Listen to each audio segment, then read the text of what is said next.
Vous n'atteindrez la vraie piété qu'en faisant aumône d'une part des biens que vous aimez. Et quelque aumône que vous fassiez, Dieu en est parfaitement informé. Tous les aliments étaient permis aux fils d'Israël, excepté ce qu'Israël lui-même s'était interdit avant que la Torah ne fût révélée. Dis-leur, apportez la Torah et lisez-la, si vous êtes de bonne foi.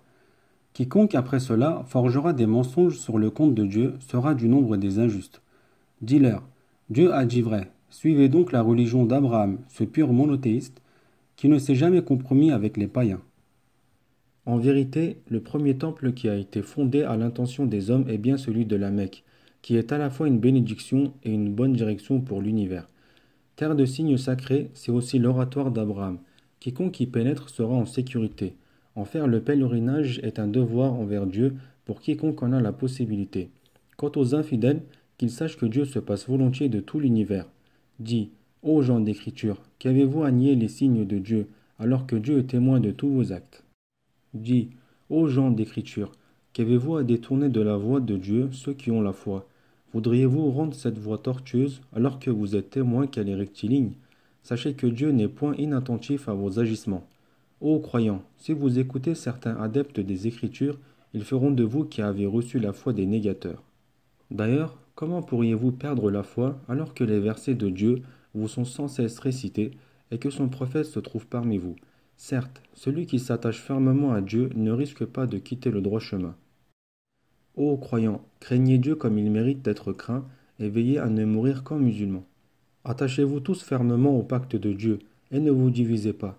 Rappelez-vous les bienfaits que Dieu vous a accordés lorsque, d'ennemis que vous étiez, il a rétabli l'union entre vos cœurs et a fait de vous des frères, par un effet de sa grâce. De même que vous étiez sur le bord d'un gouffre infernal et il vous en a sauvés. C'est ainsi que Dieu vous expose clairement ces signes afin que vous trouviez le droit chemin. Puissiez-vous former une communauté qui prêche le bien, ordonne ce qui est convenable et interdit ce qui est répréhensible. Ce sont ceux qui agissent ainsi qui seront les bienheureux. Ne suivez pas les exemples de ceux qui, après avoir reçu les épreuves, se sont divisés et se sont opposés les uns aux autres. À cela est réservé un châtiment exemplaire. Un jour viendra où certains visages seront tout illuminés de bonheur, tandis que d'autres seront tout assombris d'horreur. Ce jour-là, il sera dit à ces derniers, n'est-ce pas vous qui, après avoir cru, avez rejeté la foi? Goûtez donc ces tourments pour prix de vos reniements. Quant à ceux qui ont un visage rayonnant de bonheur, ceux-là seront pour l'éternité reçus en la grâce du Seigneur. Tels sont les signes de Dieu que nous t'exposons en toute vérité, car Dieu n'a nullement l'intention de faire injustice aux hommes. C'est à Dieu qu'appartient tout ce qui est dans les cieux et sur la terre, et c'est à lui que tout fera retour. Vous êtes la meilleure communauté qui n'ait jamais été donnée comme exemple aux hommes. En effet, vous recommandez le bien, vous interdisez le mal, et vous croyez en Dieu. Si les gens des Écritures voulaient croire, cela ne tournerait qu'à leur avantage. Mais il y a parmi eux si peu de croyants, alors que la plupart d'entre eux sont des pervers. Désormais, ils ne peuvent vous causer que quelques dommages infimes, et s'ils vous affrontent, ils vous tourneront vite le dos et ne seront pas secourus. Partout où ils se feront prendre, ils seront couverts d'opprobre, à moins d'un secours émanant de Dieu ou des hommes. Ils se sont attirés la colère de Dieu et ont mérité un sort ignominieux pour avoir rejeté les signes de Dieu, tué injustement ses prophètes, ainsi que pour leur désobéissance et leur agressivité. Cependant, les détenteurs des Écritures ne sont pas tous les mêmes, car parmi eux il y a une communauté pieuse dont les membres passent des nuits entières à réciter les versets de Dieu et à se prosterner. Ils croient en Dieu et au jour dernier, ils ordonnent le bien, réprouvent le mal et s'empressent à accomplir de bonnes œuvres. Ceux-là sont au nombre des justes. Quelque bien qu'ils fassent, il ne leur sera pas dénié, car Dieu connaît bien ceux qui le craignent. Quant aux infidèles, ni leurs richesses ni leurs enfants ne les protégeront du châtiment de Dieu. Ils seront voués à l'enfer qui constituera leur demeure éternelle. Les aumônes qu'ils font en ce monde sont semblables à des champs cultivés par des gens qui ont été injustes envers eux-mêmes, et qu'un vent glacial accompagné de grêle aurait frappé et ravagé.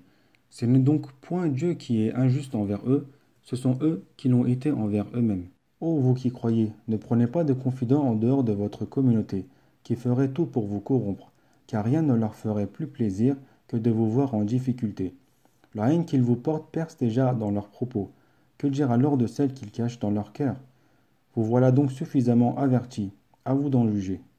Vous, musulmans, vous les traitez en amis, alors qu'ils vous traitent en ennemis, et vous croyez au livre dans sa totalité, pendant que, quand ils vous rencontrent, vous disent qu'ils sont eux aussi des croyants. Mais dès qu'ils se trouvent seuls, ils se mordent les doigts de colère contre vous. Dis-leur, puissez mourir de rage. Dieu connaît si bien le fond de leurs pensées. Le moindre bien qui vous arrive les afflige, et tout mal qui vous atteint les remplit de joie. Mais si vous êtes patient et si vous craignez Dieu, leurs manœuvres ne vous causeront aucun tort, car Dieu cerne leur agissement de toutes parts.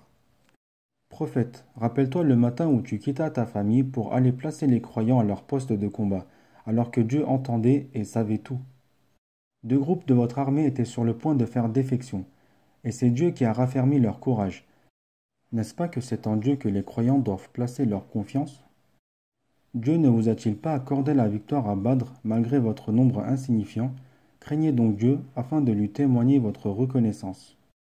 Tu disais alors aux croyants, ne vous suffit-il pas que votre Seigneur vous envoie en renfort 3000 anges descendus à cette fin du ciel?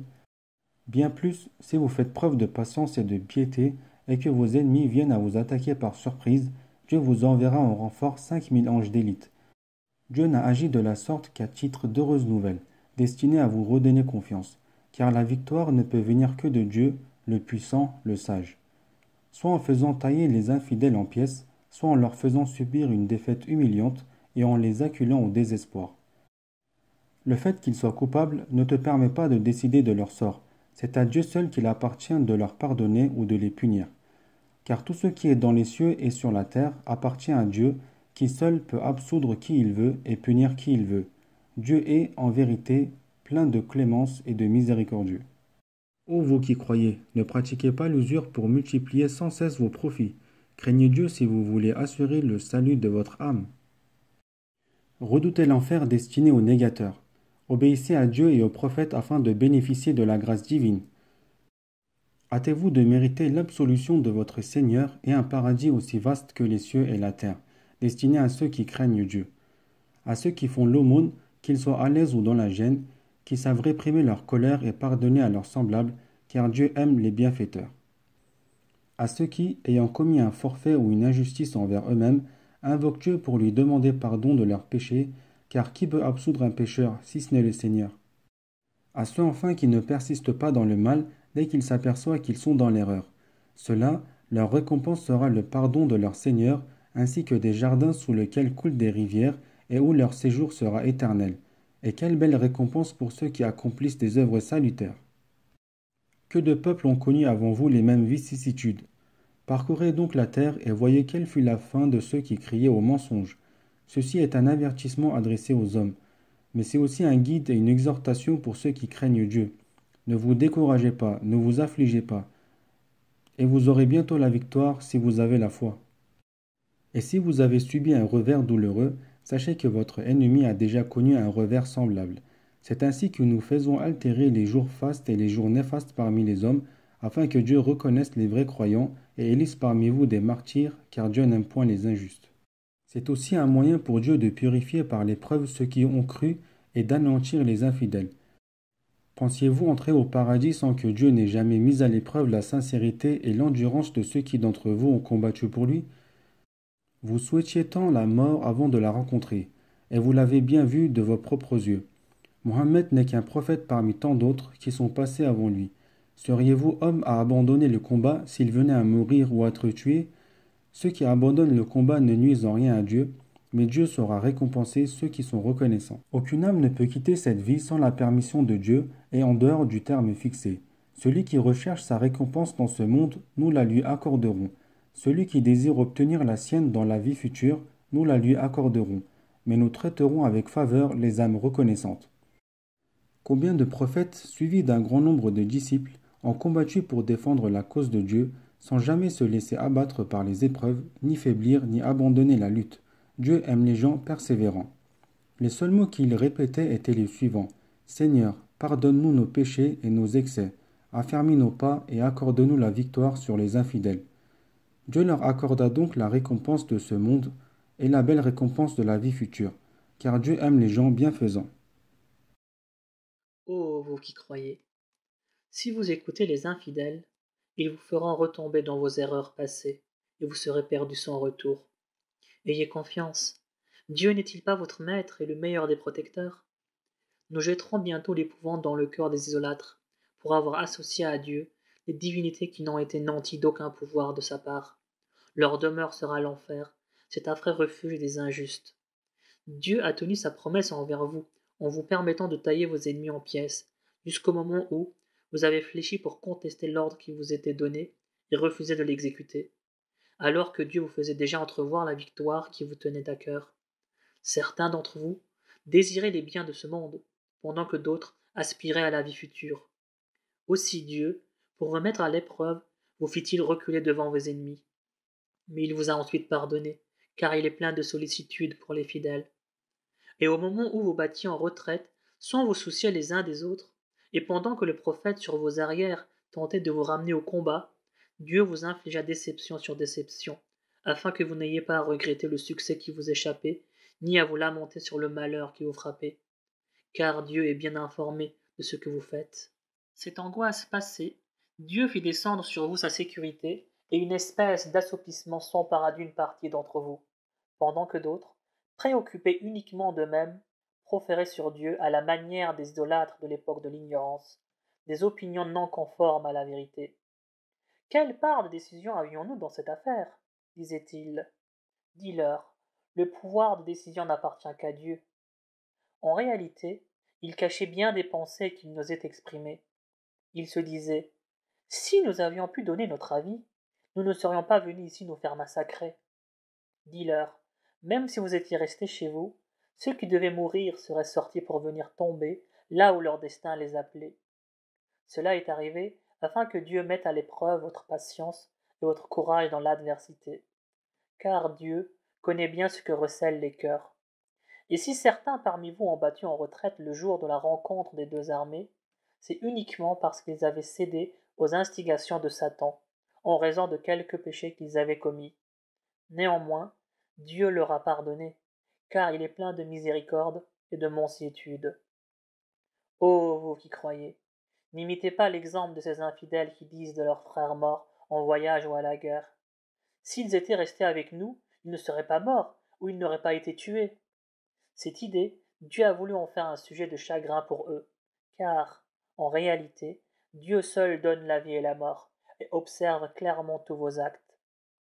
Par ailleurs, que vous soyez tués en service de Dieu, ou que vous soyez morts de mort naturelle, le pardon et la miséricorde de Dieu ne sont-ils pas plus précieux que toutes les richesses que vous pouvez accumuler? Que vous mouriez de mort naturelle, ou que vous soyez tués, n'est-ce pas que c'est devant votre Seigneur que vous serez tous rassemblés? C'est par un effet de la grâce de Dieu que tu es si conciliant envers les hommes, car si tu te montrais brutal ou inhumain avec eux, ils se seraient tous détachés de toi. Sois donc bienveillant à leur égard. Implore le pardon de Dieu en leur faveur. Consulte-les quand il s'agit de prendre une décision. Mais une fois la décision prise, place ta confiance en Dieu, car Dieu aime ceux qui mettent en lui leur confiance. Si Dieu vient à votre secours, nul ne pourra vous vaincre, et s'il vous abandonne, qui donc, en dehors de lui, pourra vous secourir? Que les croyants mettent donc leur confiance en leur Seigneur. Il ne sied nullement à un prophète de dérober une partie du butin, car quiconque l'aura fait sera tenu de rapporter le butin dérobé le jour du jugement dernier. Et c'est le jour où toute âme sera rétribuée selon ce qu'elle aura accompli et où personne ne sera lésé. Peut-on comparer celui qui s'applique à être agréable à Dieu à celui qui s'attire sa colère et qui aura pour séjour la géhenne, cette affreuse demeure? Il occupe des degrés différents auprès de Dieu, qui perçoit parfaitement leurs œuvres. Dieu a été d'une extrême bonté envers les croyants, en choisissant parmi eux un prophète pour leur réciter les versets divins, les purifier de leurs péchés et leur enseigner le livre et la sagesse, bien qu'ils fussent autrefois dans un égarement manifeste. Ayant subi un revers pour la première fois, après en avoir infligé le double à vos ennemis, vous vous dites: comment avons-nous pu mériter cette disgrâce? Dis-leur: vous ne devez vous en prendre qu'à vous-même. La puissance de Dieu n'a point de limite. Le revers que vous avez essuyé le jour où les deux armées se sont affrontées a été voulu par Dieu pour reconnaître les vrais croyants et démasquer les hypocrites qui, invités à combattre pour la cause de Dieu et à repousser l'ennemi, répliquèrent: nous vous suivrions si nous savions qu'un vrai combat allait s'engager. Ils étaient ce jour-là proches bien plus de l'impiété que de la foi, et ils disaient tout haut le contraire de ce qu'ils pensaient tout bas. Mais Dieu est le mieux informé de ce qu'ils pensaient réellement. Pendant qu'eux-mêmes étaient restés tranquillement chez eux, ils avaient dit de leurs frères tombés au champ de bataille: S'ils nous avaient écoutés, ils ne seraient pas fait tuer. Dis-leur: empêchez donc la mort de vous atteindre vous-même si vous êtes véridiques. Ne crois surtout pas que ceux qui sont tombés pour la cause de Dieu soient morts. Ils sont, au contraire, bien vivants auprès de leur Seigneur qui les comble de ses faveurs. Ils sont heureux d'être reçus au sein de la grâce du Seigneur, et ravis que leurs compagnons de combat, qui ne les ont pas encore rejoints, ne connaîtront ni peur ni chagrin. Et ils se réjouissent des bienfaits et de la grâce de Dieu, sachant que Dieu ne frustre jamais de leur récompense les croyants qui ont répondu à l'appel de Dieu et du prophète, malgré les blessures qu'ils avaient reçues. À ceux d'entre eux dont la conduite a été exemplaire et dont la foi a été inébranlable est réservée une magnifique récompense. Ce sont ceux-là qui, lorsqu'on est venu leur dire: vos adversaires réunissent leurs forces pour vous attaquer, soyez vigilants, ont vu leur foi se décupler et se sont écriés: Dieu seul nous suffit, n'est-il pas le meilleur des protecteurs? Et comblés des bienfaits du Seigneur et de sa grâce, ils revinrent chez eux, sans avoir éprouvé le moindre mal. Ils ne recherchaient en fait que l'agrément du Seigneur, dont la grâce n'a point de limite. Ces nouvelles défaitistes ne sont que l'œuvre de Satan qui les utilise pour intimider ses adeptes. Ne les craignez donc pas, mais craignez-moi si vous êtes de vrais croyants. Que ceux qui courent à pas précipités vers l'impiété ne te causent aucune affliction. En vérité, ils ne sauraient nuire en rien à Dieu. C'est plutôt Dieu qui ne veut leur accorder aucune part dans la vie future, où un châtiment terrible les attend, car ceux qui troquent la foi contre l'incrédulité ne sauraient nuire en rien à Dieu, et un châtiment cruel leur est réservé. Que les négateurs ne s'imaginent pas que le lent sursis que nous leur accordons soit un bien pour eux. Ce lent délai leur est plutôt accordé afin qu'ils accumulent les péchés. Aussi, un châtiment avilissant leur sera-t-il infligé. Dieu ne saurait laisser les croyants dans l'état difficile où vous vous trouvez que le temps de distinguer le bon du mauvais, de même qu'il ne saurait vous dévoiler le mystère. Mais il choisit, à cet effet, parmi ses messagers qui il veut. Ayez donc foi en Dieu et en ses prophètes, car si vous croyez en Dieu, et si vous le craignez, une généreuse récompense vous sera attribuée. Que ceux qui se montrent avares des biens que Dieu leur a généreusement octroyés ne s'imaginent pas que cela soit à leur avantage.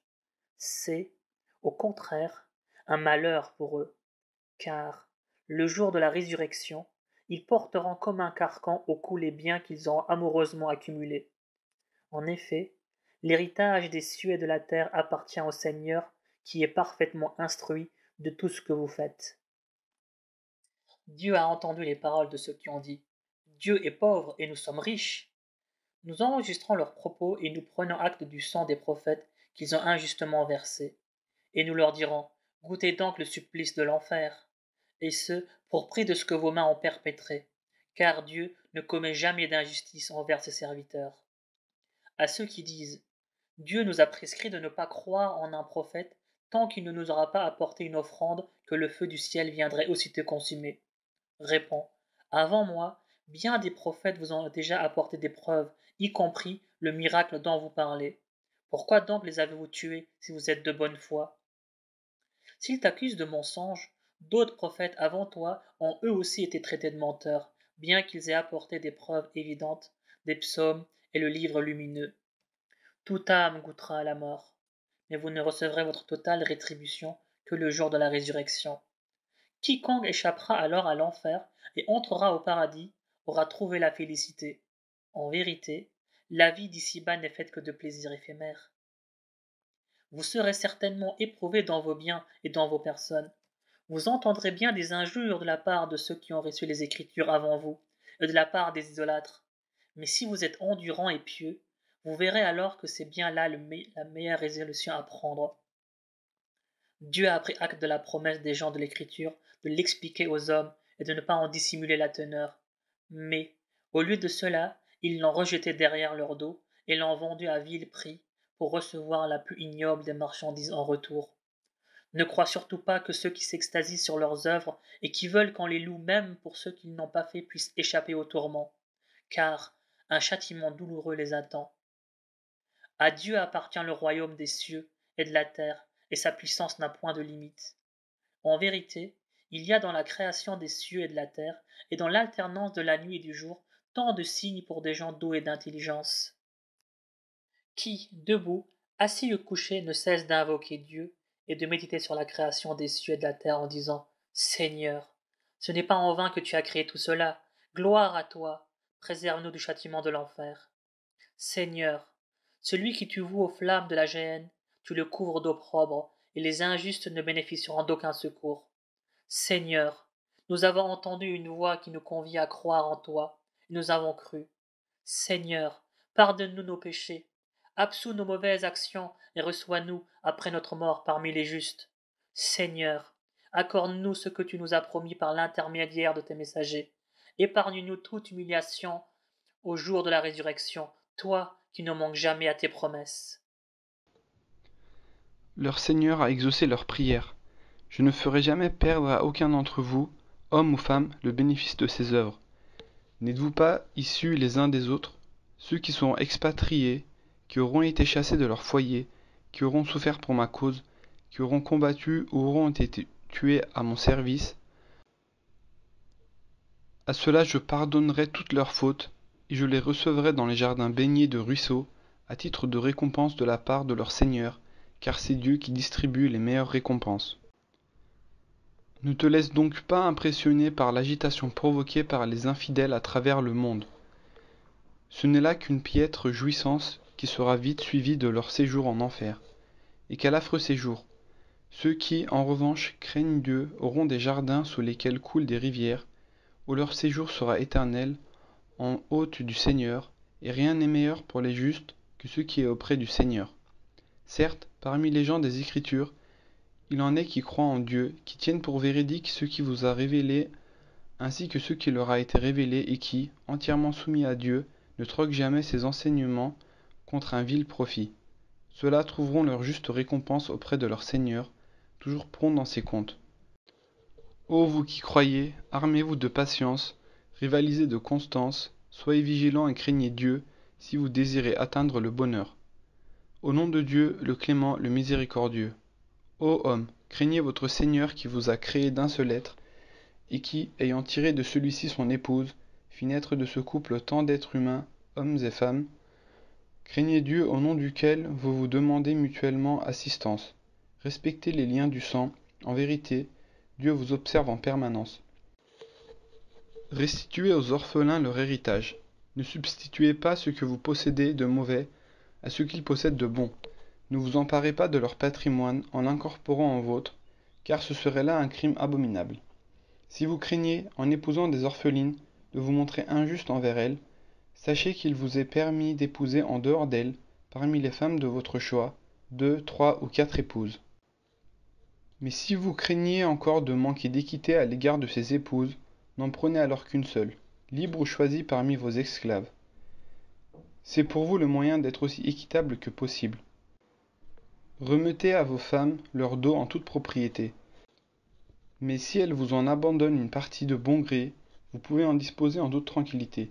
Ne confiez pas aux incapables la gestion de biens que Dieu vous a donnés pour subsister. Assurez-leur cependant sur ces biens de quoi vivre et s'habiller, et tenez-leur toujours un langage empreint de bienveillance et de bonté. Mettez à l'épreuve le degré de maturité des orphelins jusqu'à l'âge de la puberté, et si vous constatez qu'ils ont acquis un bon jugement, remettez-leur leur héritage. Gardez-vous de vous empresser de le dilapider avant leur majorité. Si le tuteur est riche, qu'il s'abstienne de toucher aux biens de ses pupilles, et s'il est pauvre, il ne doit en user que de façon modérée. Au moment de remettre aux orphelins leurs biens, assurez-vous la présence de témoins, quoique Dieu, pour recevoir des dons, suffise amplement. Il revient aux héritiers mâles une part dans l'héritage laissé par leurs ascendants ou leurs proches. De même qu'il revient aux femmes une part dans l'héritage laissé par leurs ascendants ou leurs proches. Et quelle que soit l'importance de la succession, cette quotité est une obligation.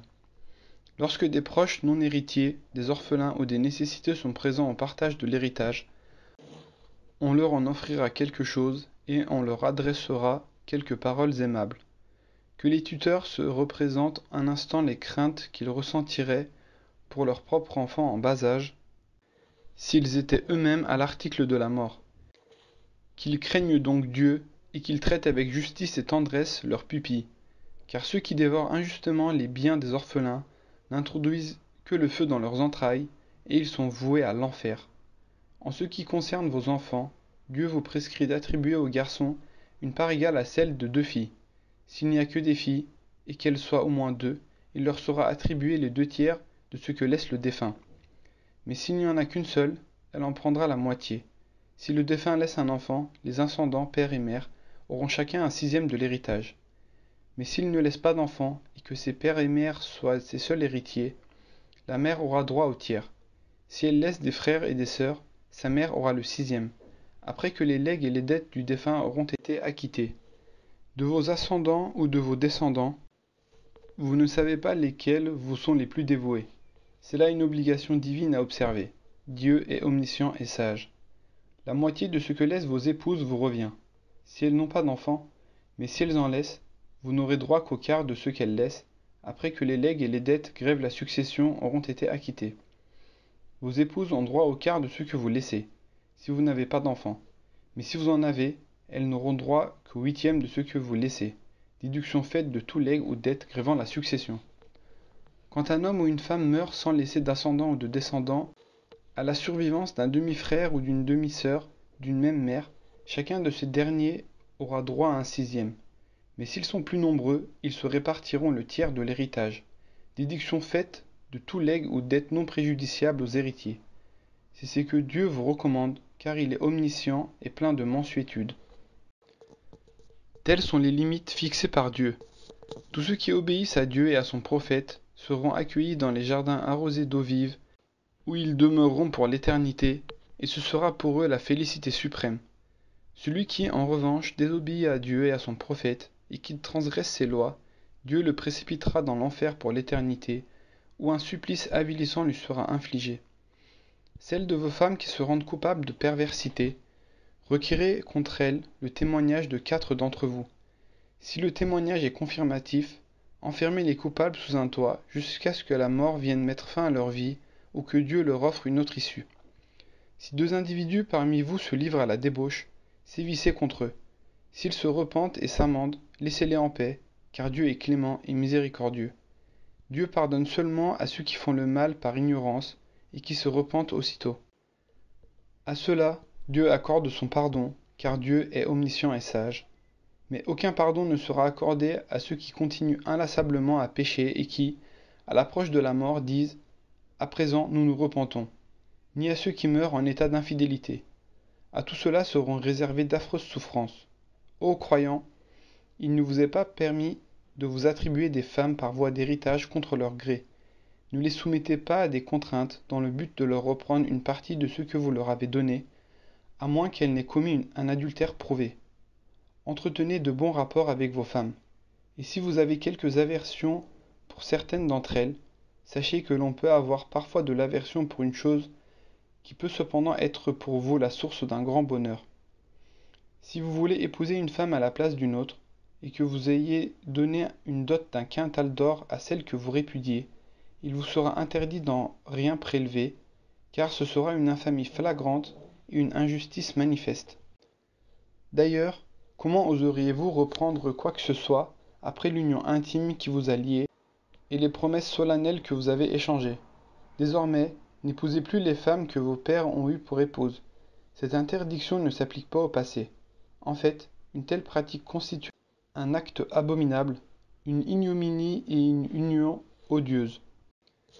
Il vous est interdit d'épouser vos mères, vos filles, vos sœurs, vos tantes paternelles, vos tantes maternelles, les filles de vos frères, les filles de vos sœurs, les nourrices qui vous ont allaité, vos sœurs de lait, vos belles-mères, vos belles-filles, qui sont nées des femmes avec lesquelles vous avez consommé le mariage.